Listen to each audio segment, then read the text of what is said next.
অন্যদিকে কালীঘাট তৃণমূলের সদস্যরা বিমান বন্দ্যোপাধ্যায় রয়েছেন, দোলা সেন রয়েছেন, তারা কিন্তু ইতিমধ্যেই রওনা হয়ে গিয়েছেন বারুইপুরের উদ্দেশ্যে। আমাদের প্রতিনিধি আবির দত্ত সরাসরি রয়েছেন আমাদের সঙ্গে। আবির, কোথায় রয়েছেন তারা? কথা বলেন।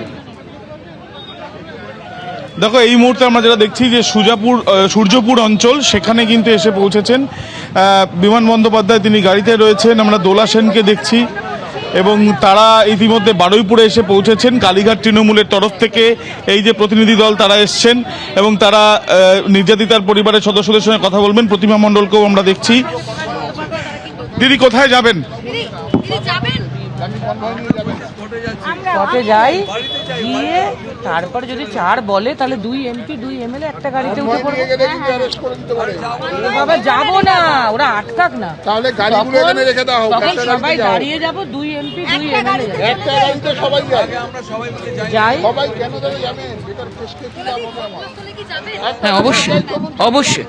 আমরা বারবার তো আপনাদের বলছি আমাদের কাজটা করতে দিন, কাজ হয়ে গেলে আপনাদেরকে আমরা সব জানাবো। প্লিজ প্লিজ, আপনারা আমাদের ফলো করছেন তো? আমাদের এখন জানাবার মতো কিছু হয়নি, কাজ হোক তারপর।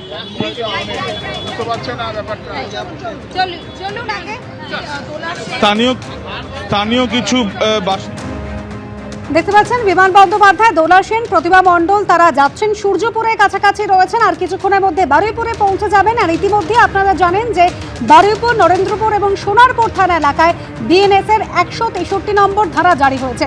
ইতিমধ্যে মূল অভিযুক্ত গ্রেপ্তার। তার আগে মুখ্যমন্ত্রী শুভেন্দু অধিকারী বারুইপুরের ঘটনা নিয়ে কি বলেছেন শোনাবো।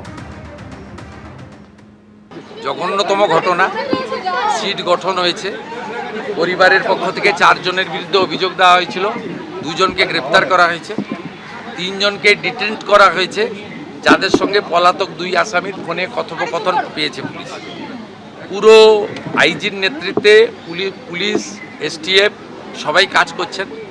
ওনার পরিবার যা যা চেয়েছেন সরকারের কাছে, সেই কাজ সরকার করছে।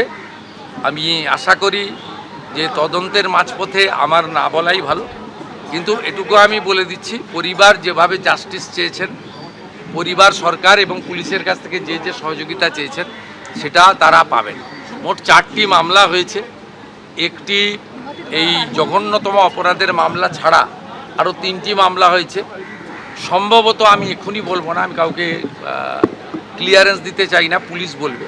যেটা মব লিঞ্চিং হয়েছে, এর পিছনে একটা কমিউনাল অ্যাঙ্গেল ছিল। রেল লাইনে যেভাবে রেলপথকে উপড়ানো হয়েছে, আমাদের অতীত ইতিহাস মনে পড়ছে। 2019-এর সিএ বিরোধী আন্দোলন বা কিছুদিন আগে ওয়াকফ অ্যামেন্ডমেন্ট বিরোধী আন্দোলন। তৃতীয় হচ্ছে সিআরপিএফের 2 জন জওয়ান আহত হয়েছেন, একটা পুলিশের গাড়িকে জ্বালানো হয়েছে। আপনারা নিশ্চিন্তে থাকুন, প্রথমটার তো বিচার দেব, ক্যাপিটাল পানিশমেন্ট দেব। ওর বাবা যা যা চেয়েছে সব করবে মুখ্যমন্ত্রী, সাথে সাথেই ফোনে কথা বলেছে। তো আমি খুশি যে ওনারা আমার আস্থা রেখেছেন। বাকি 3টে বিষয় যারা যুক্ত, যারা অতৃপ্ত আত্মা, ভোটে হেরে যারা ঘরে ঢুকে গেছিলেন, এখনও ঢুকে আছেন, এই তিনজন মিলে এই যে 3টে কাণ্ড করেছে না, এদেরকেও কিন্তু ভুগতে হবে। এমন ভোগাবো, বুঝতে পারবেন। এবিপি আনন্দ, এগিয়ে থাকে, এগিয়ে রাখে।